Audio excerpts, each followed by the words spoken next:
এই মুহররম মাসের যে হৃদয় বিদারক ঘটনাটা সবার অন্তরকে নাড়া দেয়, কারবালার যে ময়দানের ঘটনা সবাই আমরা কম বেশি জানি। ইমাম হুসাইন কোথায় গিয়েছেন? কারবালায়। আমরা সবাই বলি গিয়েছেন। মনে রাখতে হবে, ইমাম হুসাইন আলী মাকাম করতে যান নাই। কারণ করতে আর যাই হোক, অন্তত ছোট বাচ্চা নিয়ে তো কেউ ময়দানে যাবে না। মেয়েদেরকে নিয়ে, ঘরের মহিলাদেরকে নিয়ে তার ময়দানে যাওয়ার কোনো প্রশ্নই আসে না। কিন্তু ইমাম আলী মাকামের সে কারবালার ঘটনার মধ্যে দেখা যায় ছোট আলী আসগরের সেই শাহাদতের ঘটনা সবার সম্মুখীন হয়েছে। মনে রাখবেন, ইমাম আলী মাকাম ইমাম হুসাইন করতে যান নাই, দাওয়াতে গিয়েছেন। কোথায় গিয়েছেন? দাওয়াতে। দ্বিতীয় নম্বর কথা, যুবক ভাইরা একটু মনে রাখবেন, কারবালার ময়দানে যেখানে নবীর রক্তে জিগার নূরে নজর ইমাম আলী মাকাম ইমাম হুসাইন অবস্থান করেছেন, যেটার চতুর্পাশ দিয়ে ঘেরাও করা ছিল সে দস্যুরা, যাদের সংখ্যা 22,000-এর উপরে,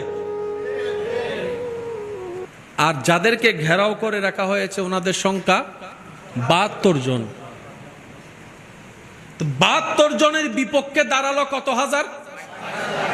তাহলে জনের ভাগে কয়জন করে পড়ছে? 72 জনকে শেষ করার জন্য 22,000 মানুষ এক জায়গায়। ওনাদের তো বোঝা দরকার ছিল 72 জনকে শেষ করতে 200 জন মানুষ হইলে যথেষ্ট, 100 জন হইলে যথেষ্ট, 22,000 আর দরকার কি? তার মানে এখানে ঘটনা ভিন্ন ছিল। সুবহানাল্লাহ বলবেন। এখানে ঘটনা, যারা 22,000 পাঠাইছে ওরা বলতেছে ডাইনে বামের সামনে পিছনে যত দিকে পারো, যারে পারো নিয়ে যা।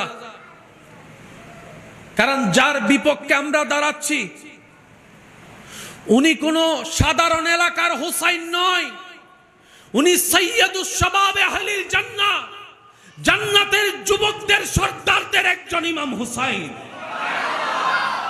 যার বাবা হচ্ছে আলী মাকাম ইমাম আলী, যার বাবা হচ্ছে মাওলা আলী শেরে খুদা, যার মা হচ্ছে ফাতেমাতুজ জাহরা, যার নানা হচ্ছে রাহমাতুল লিল আলামিন, যার বড় ভাই হচ্ছে ইমাম হাসান। সুতরাং ওনাকে তুমি হালকাভাবে নিতে পারবা না, ওনাকে তুমি হালকাভাবে নিতে পারবা না। যে তলোয়ার তোমাদের হাতে আছে আর ওনার হাতের তলোয়ারকে এক পাল্লায় মাপিও না, কারণ তোমাদের হাতের